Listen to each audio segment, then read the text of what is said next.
মানব জীবনে শ্রেষ্ঠ চারটা দোয়া আছে। এই চারটা দোয়া আমাদের জেনে আমল করা উচিত।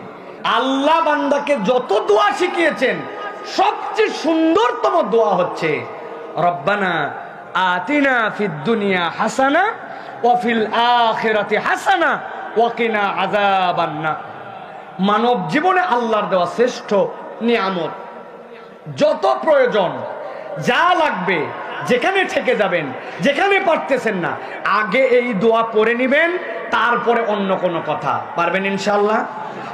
বাচ্চার পরীক্ষা, নিজের অসুস্থতা, অপরের প্রয়োজন, একটা রিক্সা দরকার, যাচ্ছি যানজট বেঁধে গেছে, রাস্তাটা জ্যাম, বাজারে যেন একটু কম দামে জিনিসটা পাই, কেউ যেন আমাকে না ঠকায়, আমার মাহফিলটা যেন সুন্দর হয়, যার যা প্রয়োজন। আল্লাহর নবী জীবনে যত দোয়া পড়ছেন সব দোয়ার সমকক্ষ এই এক দোয়া আল্লাহর নবী তার চেয়ে বেশি পড়ছেন। সহিহ মুসলিমের হাদিস।